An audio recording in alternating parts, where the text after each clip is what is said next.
भाषण करने की कोशिश करूंगा। मैं पहली बार हिंदी में भाषण दे रहा हूं। हिंदी भाषा अच्छी है, लेकिन हिंदी ये राष्ट्रभाषा है, ये गलत है। महाराष्ट्र के जो युवक है, युवती जो है, उनको यहां पे पहला प्रेफरेंस मिलना चाहिए। इसमें कोई गलती है क्या? कि प्रधानमंत्री के लिए आपको हमारा क्षेत्र चलता है, लेकिन हमारे यहाँ पे जो युवक है, हमारे यहाँ के जो लोग हैं, वो बाहर काम करने के लिए क्यों जा रहे हैं? जो युवक है, महाराष्ट्र के जो लड़के हैं, लड़कियां जो है, मैं महाराष्ट्र का हूं, मुझे लगता है कि मेरे राज्य में पहला प्रेफरेंस मेरे मराठी लोगों को मिलना चाहिए। अगर उसमें से बचे तो बाहर के लोग आके उनको नौकरी कर सकते हैं। किसी भी राज्य में हम लोग जाएं तो मुझे लगता है कि उस राज्य का मान रखना चाहिए। पहले उस राज्य की भाषा सीखनी चाहिए। जब परदेश जाते हो तो क्या करते हो? हिंदी में बात करते हो। मेरे भाई और बहनों,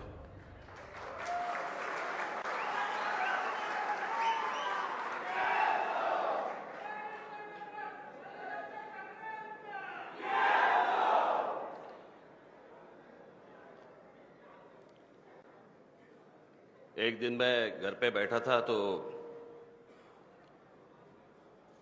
हमारे संदीप देशपांडे जी, उन्होंने मुझे कहा कि एक विनय दुबे हैं, उनको आके आपको मिलना है। तो मैंने कहा,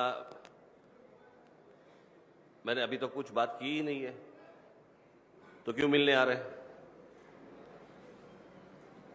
तो बोले नहीं, उनको कुछ आमंत्रण देना है। तो मैंने कहा ठीक है, लेके आइए। तो विनय दुबे जी और उनके सहकारी जो है थे, वो मेरे पास आए। उन्होंने मुझे ये कहा कि उत्तर प्रदेश, बिहार के जो लोग हैं, उनके बीच में जो गलतफहमियां हैं, आपने कहा कुछ और है, उनको बताया कुछ और है। बीच में जो कोई आंदोलन हुए, उसमें जो कोई मारपीट हुई वगैरह वगैरह, ये सारी चीजों के ऊपर कुछ प्रश्न हैं। तो अगर आप स्वयं आके वहां पे बात करें उन लोगों के साथ तो बेहतर होगा। उसके बीच में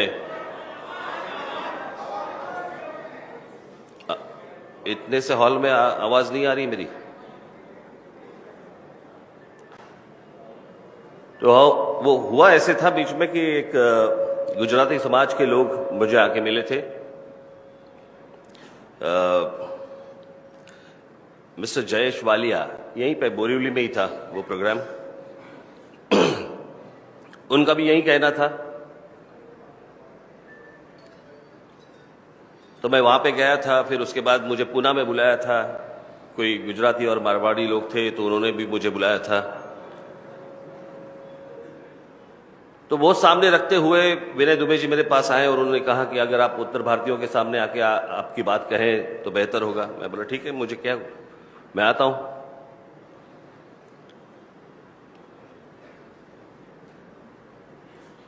वो जो गुजराती लोग थे, गुजराती समाज के लोग थे, उन गुजराती समाज के लोगों के सामने पूना में जो गुजराती और मारवाड़ी समाज के लोग थे, उनके सामने मैंने जो भाषण दिया था वो मराठी में दिया था,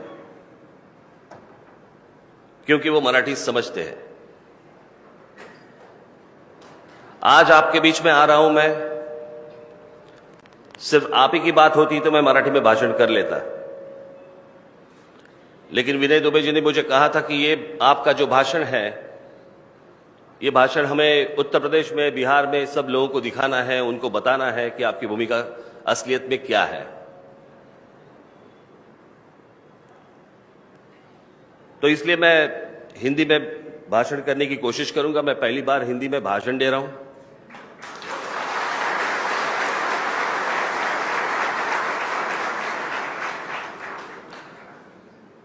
कुछ गलतफहमियां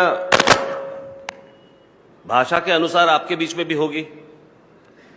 जो सच है, सच तो कड़वा होता है, लेकिन मुझे लगता है कि आपको समझना चाहिए वो भी। हिंदी भाषा, यानी मैं जब स्कूल में था तो तब से मेरी हिंदी अच्छी है। मुझे पता है कि कौन से अक्षर के नीचे नुक्ता देना है।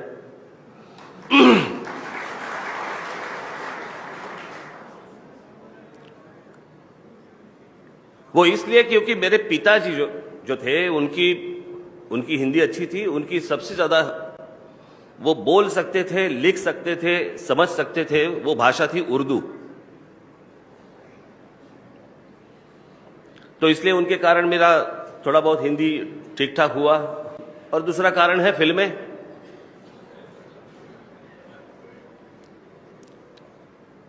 हिंदी भाषा अच्छी है, बहुत सुंदर भाषा है, उसमें कोई संदेह नहीं है। लेकिन हिंदी ये राष्ट्रभाषा है, ये गलत है।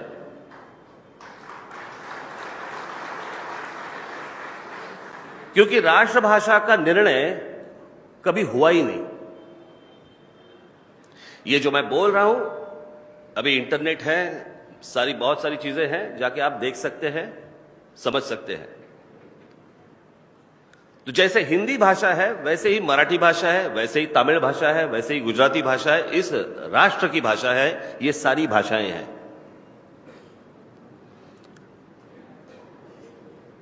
लेकिन आपके प्रदेश में आपके लोगों को कुछ मेरी बातें समझानी है, इसलिए मैं आज हिंदी में भाषण करूंगा।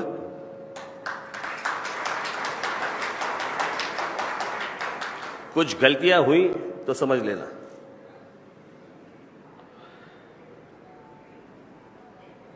मैंने उनसे कुछ सवाल मांगे थे कि भाई आपके मन में क्या क्या सवाल है, वो एक बार मुझे लिख के दे दे, ताकि मैं उन सवालों के ऊपर मैं कुछ बात कर सकूं।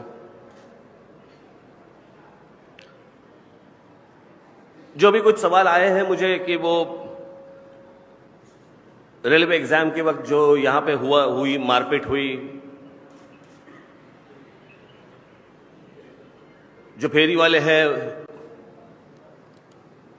उनको भी इसी चीज का सामना करना पड़ा हमारे लोगों से।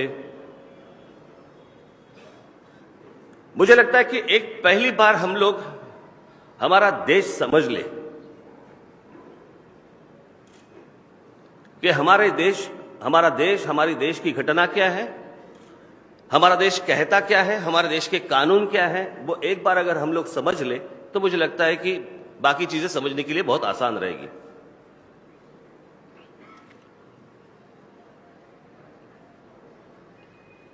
लोग कहते हैं कि राज ठाकरे और उसके पार्टी के लोग जो है, उनके महाराष्ट्र सैनिक जो है, वो संविधान का अपमान करते हैं।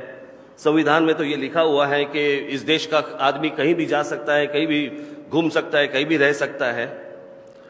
वो जो इंटरस्टेट माइग्रेशन एक्ट जो है उसके बारे में कहते हैं। मुझे लगता है कि इंटरस्टेट माइग्रेशन एक्ट किसी ने पढ़ा ही नहीं है। हम लोग बस एक हवा में बात करते हैं कि इस देश का आदमी कहीं भी जा सकता है, कहीं भी रह सकता है, कुछ भी कर सकता है। ऐसा वो नहीं कहता।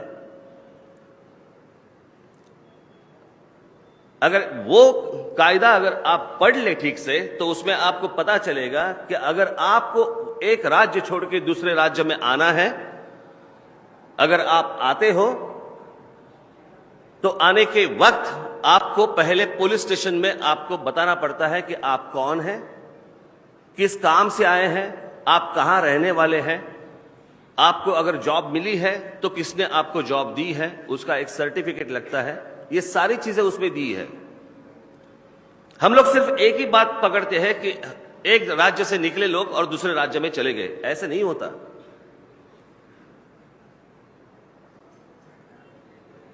जो असली तकलीफ जो है वो यहां से शुरू होती है। मैं जो हर वक्त कहता हूं, आज देखिए, मैं आज आपके सामने मैं क्लैरिफिकेशन देने के लिए नहीं आया हूं। मैं मेरी भूमिका जो है, जो मेरी भूमिका पहले से थी, वो सिर्फ आपको हिंदी में बताने के लिए आया हूं।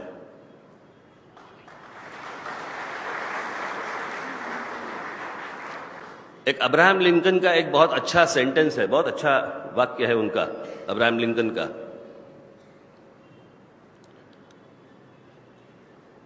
कि कभी क्लैरिफिकेशन मत देना, क्योंकि जो आपके ऊपर प्यार करते हैं वो क्लैरिफिकेशन की मांग नहीं करते, और जो आपसे नफरत करते हैं वो क्लैरिफिकेशन सुनते ही नहीं आपका। तो क्लैरिफिकेशन क्यों देना है? लेकिन मुझे लगता है कि देश भर में जो भी कुछ घटनाएं हुई हैं वो मुझे लगता है कि हमें एक बार देखनी चाहिए, समझनी चाहिए कि ये क्यों हो रहा है, किस लिए हो रहा है। मैं आज महाराष्ट्र की बात कर रहा हूं। महाराष्ट्र की आज अगर जनसंख्या देखी जाए तो महाराष्ट्र की जनसंख्या है 13.5 करोड़। बहुत सारे लोग आज बाहर के राज्यों से महाराष्ट्र में आते हैं, खास करके उत्तर प्रदेश और बिहार से लोग आते हैं। मैं कुछ कोट्स लेके आया हूं। हमारे जो पूर्व राष्ट्रपति थे, हमारे जो पूर्व प्रधानमंत्री थे, उनके कुछ कोट्स लेके आया हूं मैं। वो 2 कोट्स मैं आपके सामने में पढ़ता हूं, उससे आपको मैं क्या कहने वाला हूं या मैं क्या सोचता हूं इसका पता चल जाएगा आपको।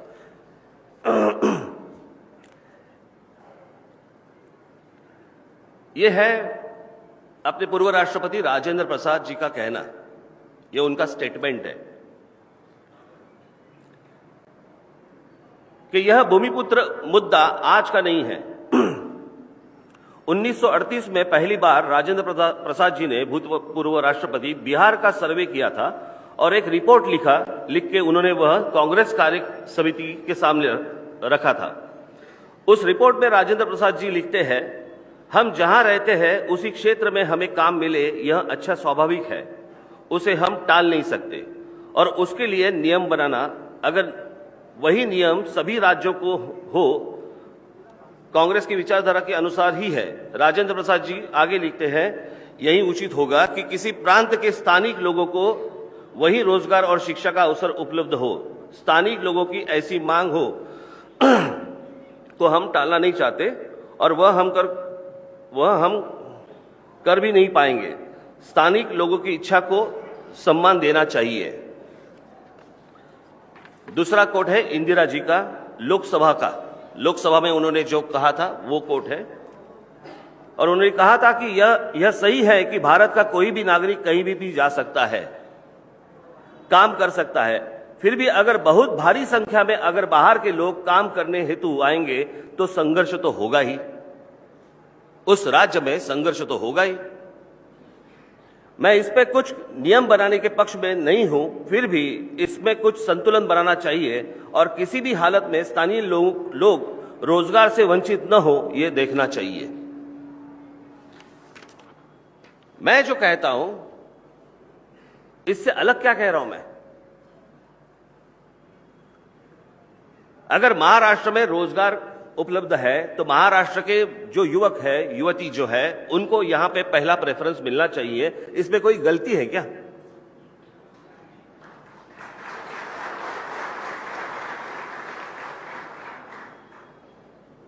कल अगर उत्तर प्रदेश में इंडस्ट्री जाती है, उद्योग आते हैं, तो पहला प्रेफरेंस उत्तर प्रदेश के लोगों को मिलना चाहिए, वहां के युवाओं को मिलना चाहिए। अगर बिहार में इंडस्ट्री जाती है तो पहला प्रेफरेंस उनको मिलना चाहिए। इसमें गलत क्या है?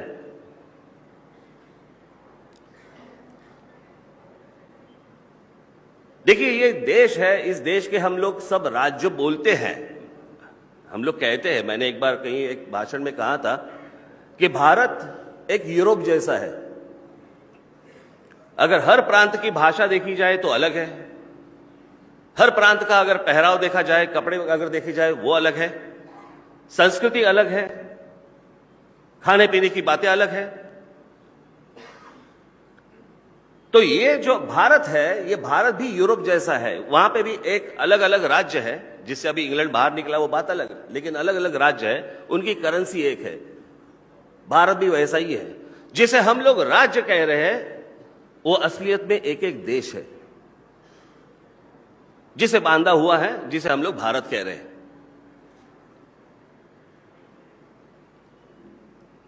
पहली गलती तो वहां पे है जहां पे उत्तर प्रदेश के राजनेता जो है वो आपके यहां पे उद्योग ना ला सके। बिहार के जो राजनेता है वो वहां पे उद्योग ना ला सके।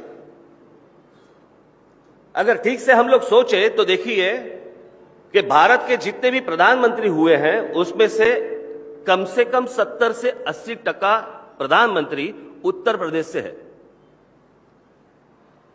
पंडित जवाहरलाल नेहरू,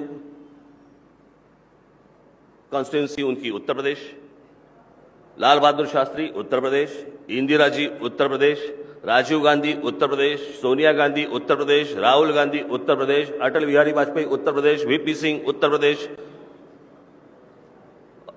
अटल बिहारी वाजपेयी उत्तर प्रदेश और नरेंद्र मोदी।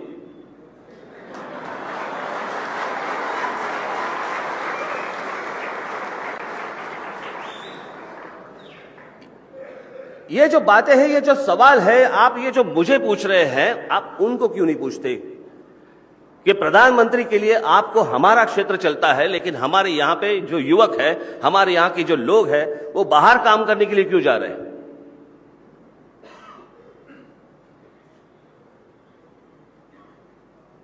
इसका किसी के पास जवाब नहीं है।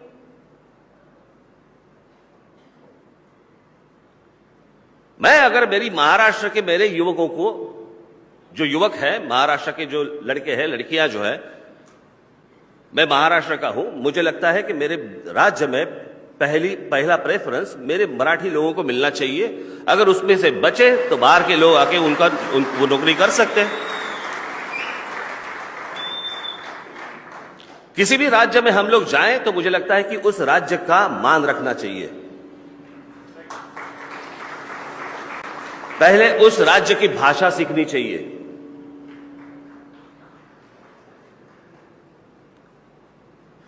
जब परदेश जाते हो तो क्या करते हो? हिंदी में बात करते हो, उनकी भाषा में बात करनी पड़ती है। तो शुरुआत तो मुझे लगता है कि यहां से शुरू होती है। अलग अलग चीजें हैं, लेकिन मुझे इस बात का ताज्जुब है कि जो महाराष्ट्र में जो हुआ, उसका चित्र जो देश भर खड़ा किया, खास करके दिल्ली में बैठे हुए मीडिया के लोग, तो जो बाकी राज्यों में हुआ उसके बारे में चर्चा क्यों नहीं होती?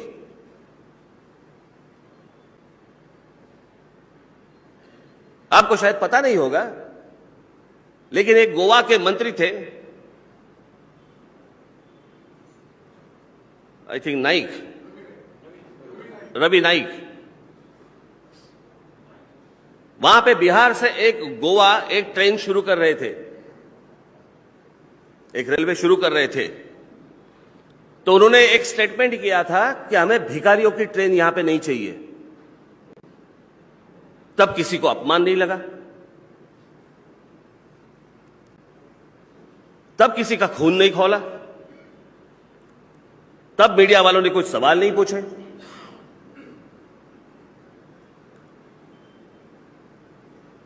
आप हिस्ट्री देखिए, अगर आसाम में देखेंगे, यहां तो कुछ नहीं हुआ। अगर आसाम में देखेंगे तो आसाम में तो बिहारियों के उनकी गर्दन काटी गई थी, उनको मार डाला था। एक बहुत बड़ा आंदोलन वहां पे आसाम में हुआ था कि बिहारियों को हटाओ, उसका भी कुछ नहीं हुआ। उसके बारे में भी कोई मीडिया के लोग, पत्रकार कोई बात करना नहीं चाहते।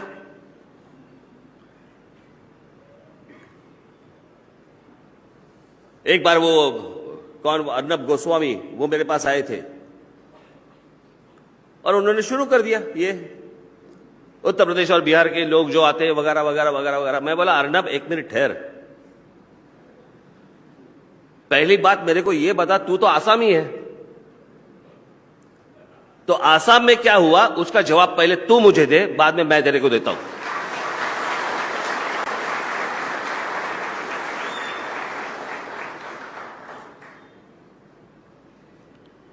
हम दूर क्यों भटक रहे हैं? अब भी 1 महीने पहले तो गुजरात से निकाल दिए थे।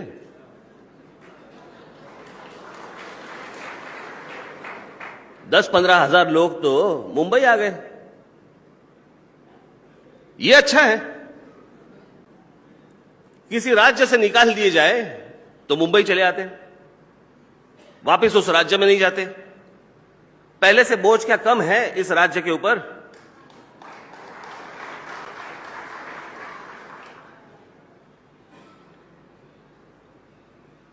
लेकिन वो सवाल कभी आप नरेंद्र मोदी को नहीं पूछेंगे। 2 दिन चली वो न्यूज, उसके बाद खत्म।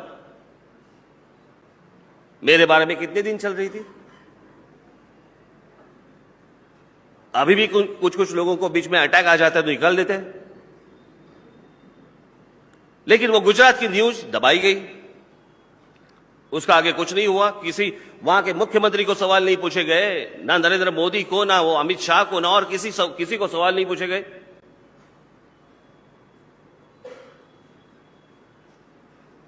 वहां पे तो सब लोगों को मारा था, गुजरात में सब लोगों को भगा दिया, ट्रेन में बिठाकर बाहर निकाल दिए।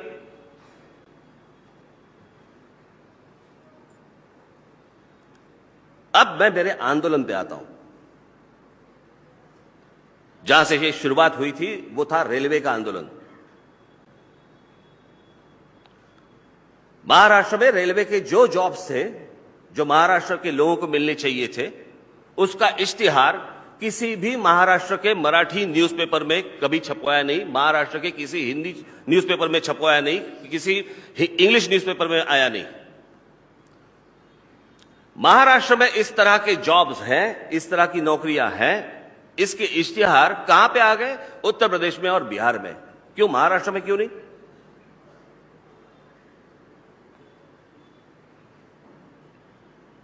मुझे लगता है उस वक्त लालू यादव थे रेलवे मिनिस्टर, और वहां से आ गए सब, यहां पे मुंबई में आ गए सब। रेलवे स्टेशन भरे हुए हैं, रोड्स भरे हुए हैं, उसके सारे फोटोग्राफ सब न्यूज़पेपर में आ गए। मैं सोच रहा था यार ये आए क्यों हैं? फिर हम लोगों ने पूछताछ की तो उन्हें पता चला कि वो रेलवे बोर्ड के एग्जाम के लिए आए हैं, रेलवे की नौकरियों के एग्जाम के लिए आए। मैं बोला ये क्यों आए, फिर यहां पे क्यों नहीं पता चला? इसके पहले भी हम लोगों ने, जो केंद्रीय मंत्री थे उनको हम लोगों ने लेटर्स भेजे थे, कम से कम 4 या 5, कि जिन जिन राज्यों में नौकरियां होंगी सेंटर की, वो उन राज्यों के लोगों को मिलनी चाहिए। 4 या 5 लेटर्स हमने भेजे थे, हमारे लोग जाके मिलके भी आए थे उनको, बोले हम लोग करेंगे करेंगे करेंगे।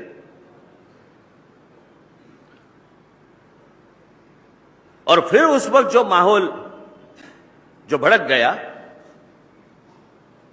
मुझे जो कहना था कि मैंने उस वक्त कहा कि अगर इनको मिलना, यहां पे अगर जॉब्स हैं महाराष्ट्र में, तो महाराष्ट्र के लोगों को, मराठी युवती जो है उनको मिलने चाहिए, इनको नहीं मिलने चाहिए। तो हमारे लोग जाके उनके साथ उन्होंने बात की कि आप यहां से अभी के अभी आप चले जाइए, यहां अगर जॉब्स है तो यहां के लोगों को मिलने चाहिए। जब ये बात करने के लिए जब हमारे लोग उनके साथ गए, तो उन्होंने जिस भाषा का प्रयोग किया, वो अगर भाषा का प्रयोग अगर आप सुनते, आप भी खौल उठते। जो यहां पे आए थे वो अगर उस भाषा का प्रयोग करेंगे तो आपको क्या लगता है हमारे लोग के हाथ पे हाथ रख के बैठेंगे?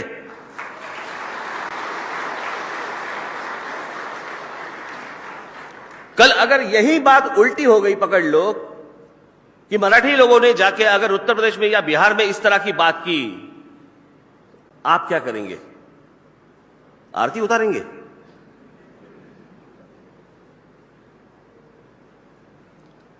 संघर्ष तो वहां से शुरू हुआ, और उसके बाद जब ममता बनर्जी जब रेलवे मंत्री बनी, उनके पास भी हमारा लेटर गया, और पहली दफा ममता बनर्जी जो रेलवे मंत्री थी, उन्होंने ये आदेश निकाला कि जिस राज्य में नौकरियां हैं उस राज्य के लोगों को वहां पे नौकरी मिलनी चाहिए, और अगर वहां पे जो एग्जाम्स होते हैं वो भी उस राज्य के राजभाषा की तरह होनी चाहिए, उसी लैंग्वेज में होनी चाहिए। अब मुझे एक बात बताइए कि यही बात मैंने लेटर में लिखी थी, अगर एक पत्र से समझ में नहीं आता तो संघर्ष तो होगा ही, वो तो अटल है, उसका कुछ नहीं हो सकता। मुझे तो सिर्फ सवाल पूछने, आप लोगों को, उत्तर प्रदेश के और बिहार के लोगों को मुझे सवाल पूछने हैं। आपके यहां के राजनेता कुछ नहीं करते, आप बाहर जाते हैं, बाहर जाके आपको इस संघर्ष का सामना करना पड़ता है।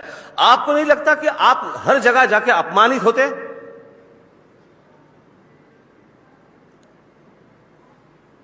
आपका स्वाभिमान कहां है? आप आपके राजनेताओं को कभी पूछेंगे नहीं कि हम लोग जब बाहर जाते हैं तो हमें जिल्लत की जिंदगी जीनी पड़ती है, लोग गालियां देते हैं, मारपीट करते हैं। वहां के लोगों को, अगर अभी तक उनके वहां पे लोगों को रोजगार नहीं है, हम लोग वहां पे जा रहे हैं, और ये सिर्फ उत्तर प्रदेश, बिहार, महाराष्ट्र, गुजरात, यहीं तक की ये बात नहीं है, ये पूरे दुनिया में हो रहा है, ये हर जगह पे हो रहा है। और इस बात को हमें समझना चाहिए कि हमारे लोगों को, अगर आपके, अरे मैं यदि बिहार में अगर देखे जाए, अपने यहां पे जो पहली यूनिवर्सिटी बनी वो तक्षशिला, जो पार्टीशन के बाद अभी पाकिस्तान में चली गई। दूसरी जो यूनिवर्सिटी बनी वो नालंदा, जो बिहार में थी।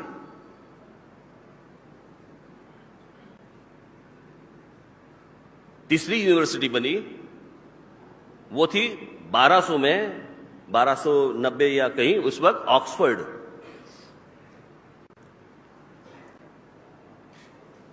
अंग्रेज लोग, कुछ प्रोफेसर्स, उसके बाद एक फ्रांस में एक यूनिवर्सिटी बनी, तो कुछ लोग फ्रांस की यूनिवर्सिटी में चले गए थे, और वहां पे भी यही संघर्ष हुआ था कि फ्रांस की यूनिवर्सिटी में जो सिखाने वाले जो प्रोफेसर्स हैं वो फ्रांस के होंगे, इंग्लैंड के नहीं होंगे, ब्रिटिशर्स नहीं होंगे, तो ब्रिटिशों को बाहर निकाल दिया गया।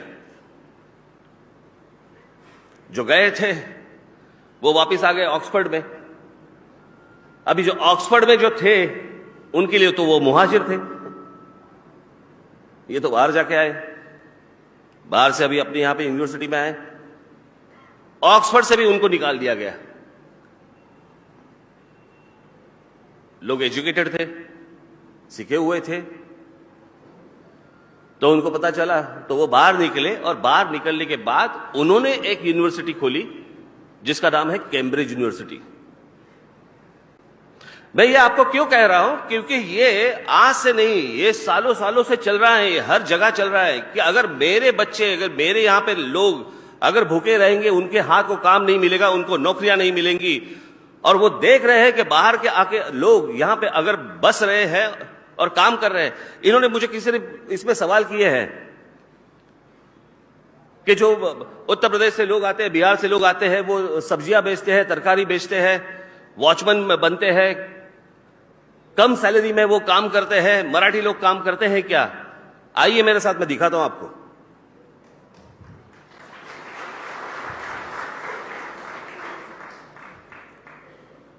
महाराष्ट्र के हर जगह पे जाएंगे तो मराठी लोग जो है वो लीगली बैठे हैं, तरकारी बेच रहे हैं। मंडी में जाइए कभी, मार्केट में आपको मराठी लोग ही मिलेंगे।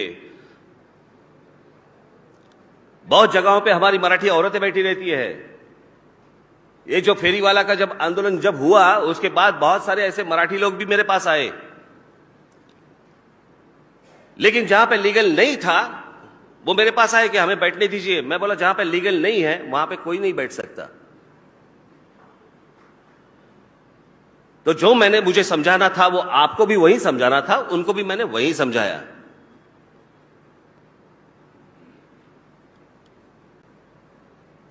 और फेरी वाला के आंदोलन में भी यही हुआ था कि हमारे लोग जब उनको समझाने के लिए गए, बताने के लिए जब गए, उन्होंने जो भाषा का प्रयोग किया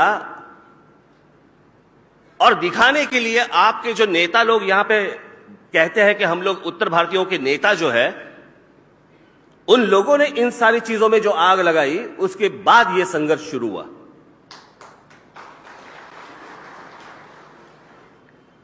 मुझे लगता है एक बार अगर आप अपने भी गिरेबान में झांक कर देखेंगे कि क्या हो रहा है, तो मुझे लगता है कि यह संघर्ष का कोई मतलब ही नहीं है।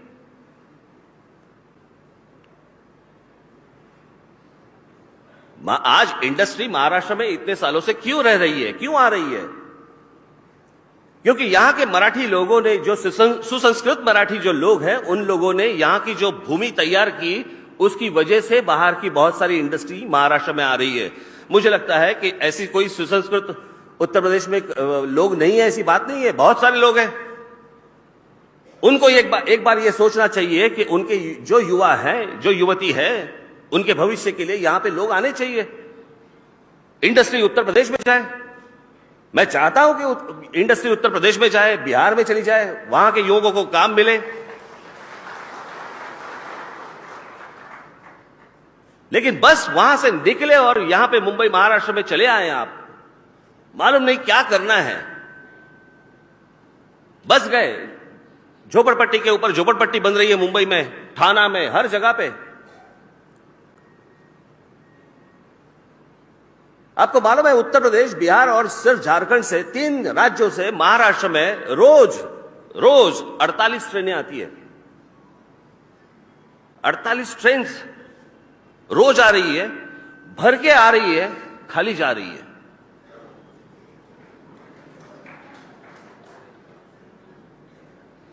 एक शहर होता है, एक राज्य होती है, उसकी एक कैपेसिटी होती है, उसकी एक क्षमता होती है। उस क्षमता के बाहर अगर लोग सिर्फ आते रहेंगे तो जो रह रहे हैं पहले से, वो कहां जाएंगे? जैसे मराठी लोगों का तो है ही महाराष्ट्र, लेकिन इस महाराष्ट्र में रहने वाले ऐसे बहुत सारे 3 जनरेशन 4 जनरेशन ऐसे उत्तर प्रदेश के भी लोग हैं, बिहार के भी लोग हैं, गुजराती भी है, मारवाड़ी भी है, 4-4 5-5 जनरेशन यहां पे रह रहे हैं। वो समझ सकते हैं मैं क्या बोल रहा हूं। आज इन शहरों की जो हालत बनी हुई है, लोगों को स्कूल में एडमिशंस नहीं मिल रहे, कॉलेज में एडमिशंस नहीं मिल रहे, लोगों को फुटपाथ पर चलने के लिए उनको फुटपाथ नहीं मिल रहे। सिर्फ शहरों की आबादी बढ़ती जा रही है, रोड्स कम पड़ रहे हैं, ट्रैफिक बढ़ रहा है, और सबसे बड़ी बात, जो बाहर से जितने लोग आए हैं यहां पे, आज जितनी पुलिस यहां पे आई हुई है, कभी एक बार उनको जाके पूछ लीजिए, महाराष्ट्र पुलिस को जाके पूछ लीजिए, आपका सबसे ज्यादा समय कहां पे जाता है। जो महाराष्ट्र में जो क्रिमिनल एक्टिविटी जो हो रही है, जो क्राइम हो रहा है, जो गुनाह हो रहे हैं, वो सबसे ज्यादा अगर वो इन्वेस्टिगेशन उनका चल रहा है तो वो उत्तर प्रदेश, बिहार, झारखंड और बांग्लादेश की बॉर्डर पे चल रहा है। यहां पे क्राइम करते हैं और वहां पे चले जाते हैं।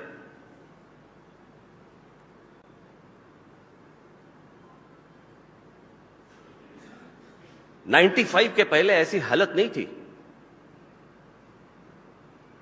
लेकिन 95 में यहां पे एक महाराष्ट्र में स्कीम आई, झोपड़पट्टी वालों को मुफ्त घर। 95 के पहले की मुंबई अलग थी, 95 के बाद की मुंबई अलग है। मुंबई ठाणा 95 के अलग था, 95 के बाद अलग है। महाराष्ट्र के हर शहर में जाएंगे, पुणे में जाएंगे, हर जगह जाएंगे तो 95 के पहले अलग है, 95 के बाद अलग है। इतने वहां से लोग आए, अच्छा मुंबई में फोकट घर मिल रहा है। उसमें बहुत सारे जो लोग आए, वो आए हुए लोग कौन हैं? जो यहां पे सीख रहे हैं, जो यहां पे नौकरी कर रहे हैं, अच्छी तरह से नौकरी कर रहे हैं, वहां पे संघर्ष की कोई बात नहीं है।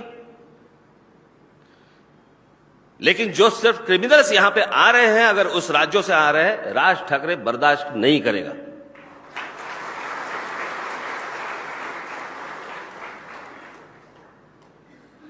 हमारी मां बहनों की इज्जत कोई चौराहे पे नहीं रखी नहीं है हमने,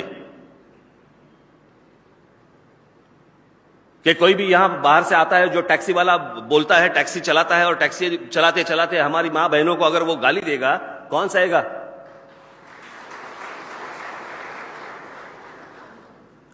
आज महाराष्ट्र में जो मुसलमान रहते हैं, जो महाराष्ट्र के मराठी मुसलमान हैं, जो आप देखिए बहुत सारे इलाकों में रहते हैं, दंगे वहां पे कभी नहीं होते।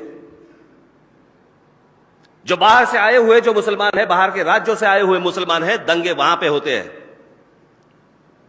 मुझे याद है एक बार आजाद मैदान पे एक मोर्चा निकाला गया था, कौन होते थे?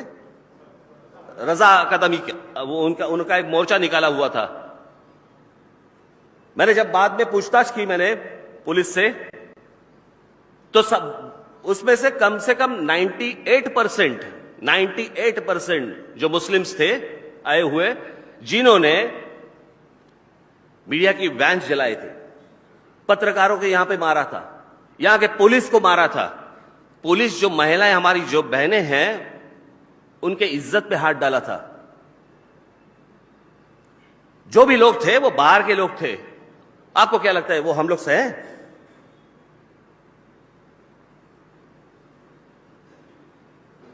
वो सब थे, आजमगढ़, प्रतापगढ़ वगैरह वगैरह, यहां से लोग आए थे। यही बात उल्टी करके एक बार देख लीजिए कि अगर यही बात आपके प्रदेश में, अगर उत्तर प्रदेश में हो या बिहार में हो, आप क्या करेंगे?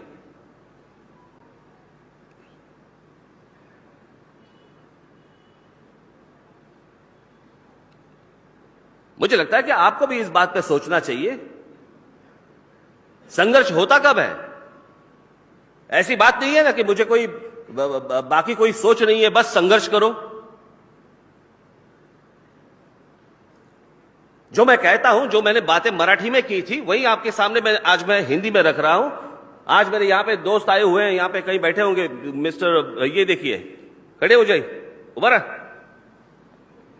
ये इनका नाम है मिस्टर सुरेश गुप्ता। ये कम से कम 40 साल से मेरे दोस्त है, 30 साल से तो है ही है।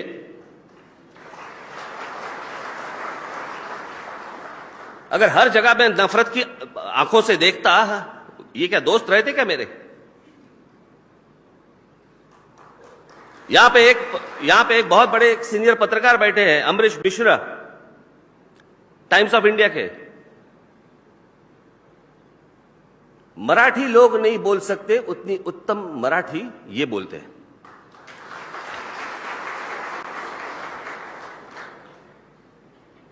मेरे पार्टी के उपाध्यक्ष वागीश सारस्वत किधर है? ये देखिए, क्या रहते क्या वो मेरे साथ?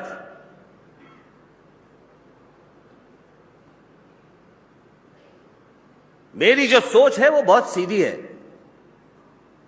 बीच में कुछ लोग आए थे मेरे पास, एक युगांडा में रहने वाले मराठी लोग जो थे, उनको मेरी तरफ से कुछ संदेश चाहिए था। तो मैंने उनको संदेश लिख के भेजा था, शायद लिख के नहीं, मैंने बोल के ही भेजा था। और मैंने उनको कहा था, जिस देश में रह रहे हो उसकी भाषा सीखो, उसकी संस्कृति सीखो, उसके हिसाब से रहो।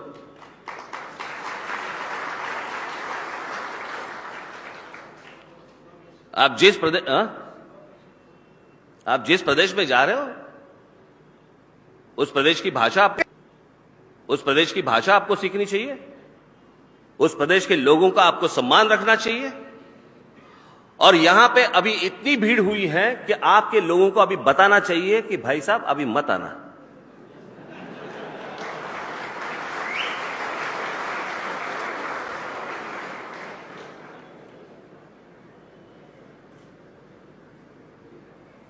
एक समय था जब मुंबई में, महाराष्ट्र के बहुत सारे शहरों में, खास करके मुंबई में, दक्षिण के लोग आते थे। 60 के दशक में उस वक्त दक्षिणात्यों के खिलाफ वहां पे उस वक्त संघर्ष हुआ था मुंबई में। आहिस्ते आहिस्ते दक्षिण भारत में, तमिलनाडु में, आंध्र प्रदेश में, केरला में, कर्नाटक नहीं लेकिन केरला में, हर जगह पे वहां पे उद्योग आने लगे, इंडस्ट्री आने लगी, वहां के लोगों को काम मिलने लगे। वहां के जो राजनेता थे उन्होंने वहां पे इंडस्ट्री लाई, वहां पे उन्होंने काम शुरू कर दिया। अभी दक्षिण भारत से लोग नहीं आते।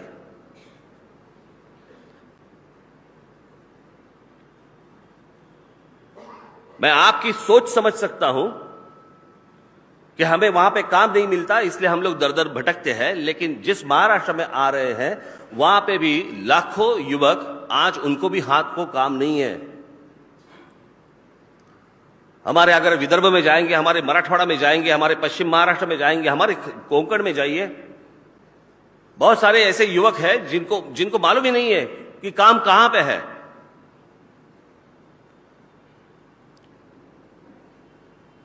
महाराष्ट्र के भी लोग बताते नहीं कि भाई यहां पे इंडस्ट्री आई है, तो यहां इंडस्ट्री में कौन से लोग चाहिए, उनको कौन से लोग भरने चाहिए। और जब बहुत सारी इंडस्ट्री में पता चले कि बाहर से लोग भर रहे हैं, आप मुझे बताइए, संघर्ष नहीं होगा तो क्या होगा? यह इतनी सीधी बात है।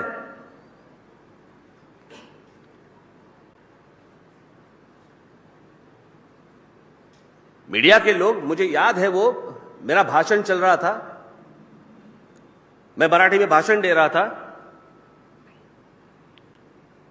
एक यहीं का एक रिपोर्टर था, ये जो उसने मुझे बताया, और उसने कहा कि हमारे जो एंकर जो दिल्ली में थी, वहां पे कुछ गलत दिखा रहे थे। जो मैं भाषण कर रहा हूं, मैं बता रहा हूं, वो दिखा नहीं रहे थे। यानी वो लिखते हैं ना भाषण में मैं क्या बोल रहा हूं, वो जो लिखते हैं वो कुछ गलत लिख रहे थे। तो यहां के वो रिपोर्टर ने उनको फोन करके बोला कि आप जो दिखा रहे हैं वो गलत है, राज ठाकरे ऐसे भाषण नहीं बोल रहे, वो जो बोल रहे हैं वो अलग है, आप दिखा रहे हैं अलग। तो उस लड़की ने उस रिपोर्टर को कहा कि शट अप, तुम तुम्हारा काम करो, हम हमारा काम करेंगे। मतलब क्या है इसका?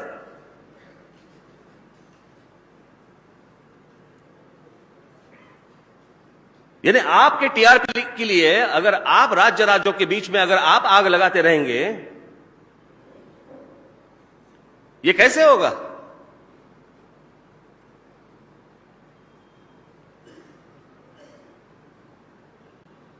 ये बात मुझे लगता है कि आपको समझ लेनी चाहिए। एक डोमिसाइल सर्टिफिकेट होता है, मुझे लगता है कि हर राज्य में डोमिसाइल सर्टिफिकेट जो होता है उसका प्रारंभ होना चाहिए। कुछ कायदे जो बने हैं उस वक्त के हालात अलग थे, आज के हालात अलग हैं। बहुत सारे ऐसे कायदे जो है वो बनने चाहिए।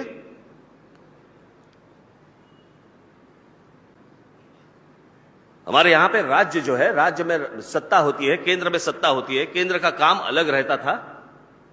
अभी ये नरेंद्र मोदी आए तब से कुछ अलग अलग ही बन रहा है।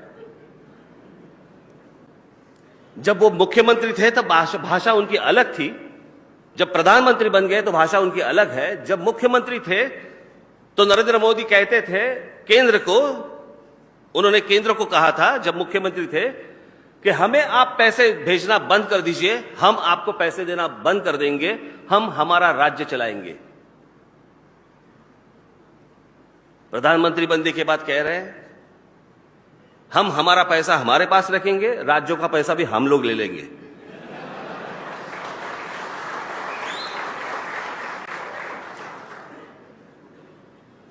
आपको मैं जरूर बताना चाहता हूं कि ये क्या हालत है आपके प्रदेश, उत्तर प्रदेश, बिहार, इन्हें क्या मिलता है?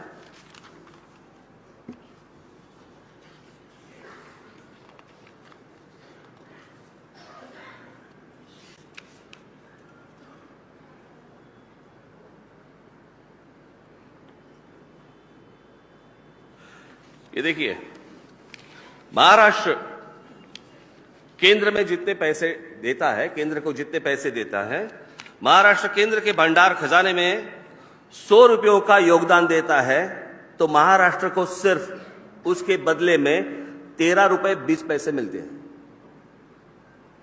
यानी 100 रुपए अगर महाराष्ट्र डाले तो 13 रुपए 20 पैसे मिलते हैं वापस।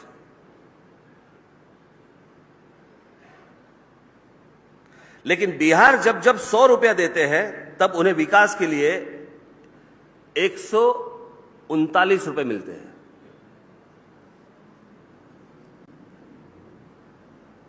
ये कौन सा तरीका है, मुझे समझा नहीं। जो स्टेट काम कर रहा है, जो पैसे खड़े कर रहा है, जो पैसे केंद्र को दे रहा है, उनको 13 रुपए, 100 में से 13 रुपया। और जहां पे इंडस्ट्री नहीं है, जहां से लोग उठ के बाहर जा रहे हैं, दूसरे राज्यों में जा रहे हैं, काम के लिए जा रहे हैं, तो वहां के राजनेता कुछ काम नहीं कर रहे, तो उनकी यहां पे 100 रुपए में उनको 139 पैसे रुपए मिल रहे।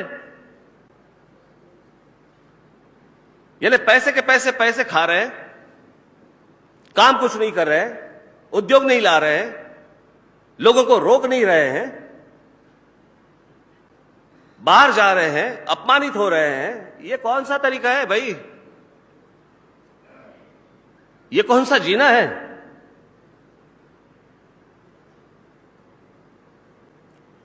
और मैं आज आपको कह देता हूं, देखिए मुझे संघर्ष करने की जरूरत नहीं, लेकिन यही अगर तरीका और बढ़ते जाएगा तो हर राज्य में संघर्ष होगा ही। अगर इन्हें सुधारना है तो आपको आपके लोगों के बीच में सुधार लाना चाहिए, उनको ये सारी बातें कहनी चाहिए। और आपके कहने के भी बाहर अगर वो लोग होंगे तो हम तो है ही। ये किसी दादागिरी की बात नहीं है, लेकिन मुझे लगता है कि हर राज्य बड़ा हो, उद्योग में बड़ा हो, बाकी सारी चीजों में बड़ा हो, और हर राज्य के बीच में एक हेल्दी कंपटीशन हो।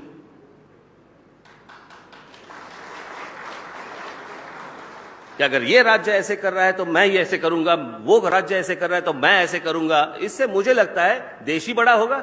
हर राज्य अगर बड़ा होगा तो देश ही बड़ा होगा।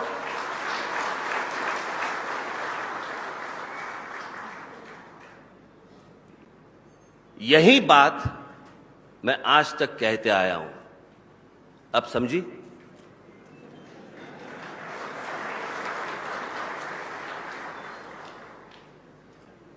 बाकी वो चीजें छोड़ दीजिए, मुझे अभी तक पता नहीं चला उसमें कंट्रोवर्सी क्या थी। अमिताभ बच्चन जी का जब सवाल आया था तो मैंने क्या गलत बताया था?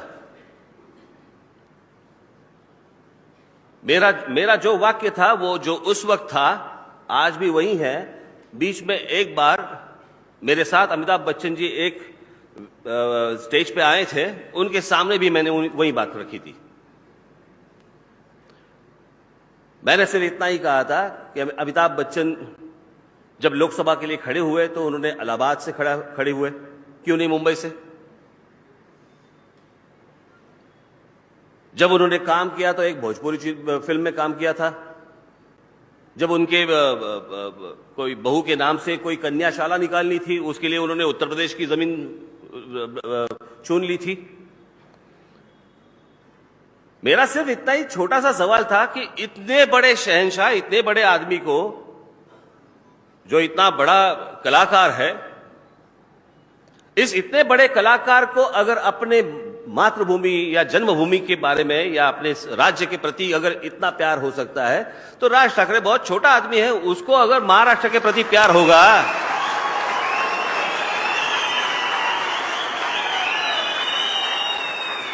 तो उसमें गलत क्या है?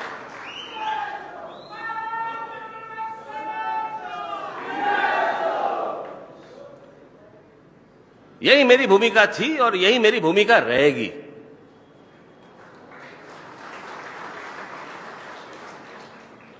बात किसी से नफरत करने की नहीं है, लेकिन किसी से नफरत करने की नौबत भी ना आ जाए, ये मैं चाहता हूं।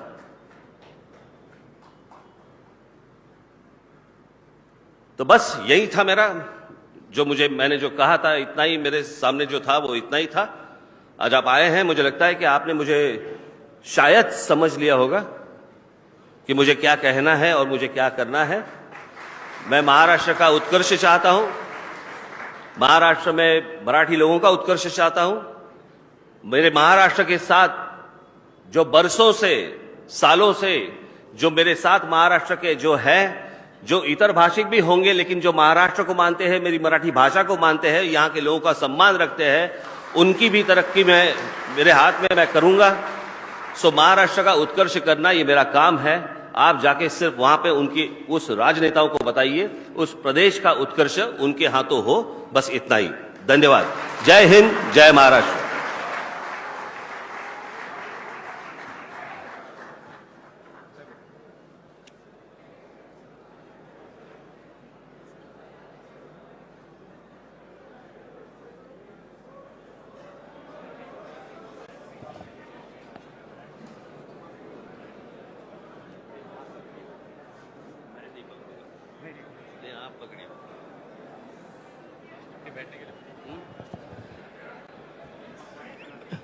कृपया कोई इस सभागृह से बाहर नहीं जाएगा।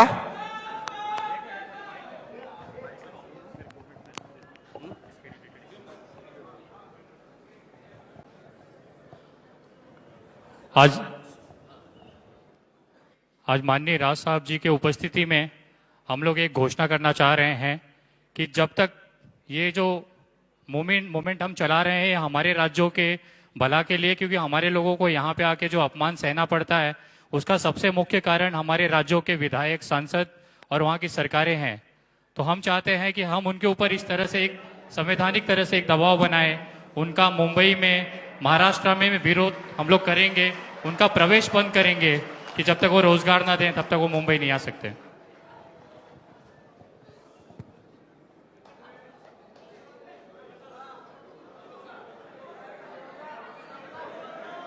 ये इन्होंने कहा है वो बाकी लोगों के लिए है। हमारे एक मित्र है, सुनिए, हमारे एक मित्र है जो बिहार से हैं, देवेश ठाकुर, वो यहां पे आए हुए हैं, बस उनका रास्ता बंद मत कर दीजिए, क्योंकि उनका शिक्षण पुणे में हुआ है और वो अच्छी मराठी बोल लेते हैं। हम मंत्री रह चुके हैं वो। धन्यवाद।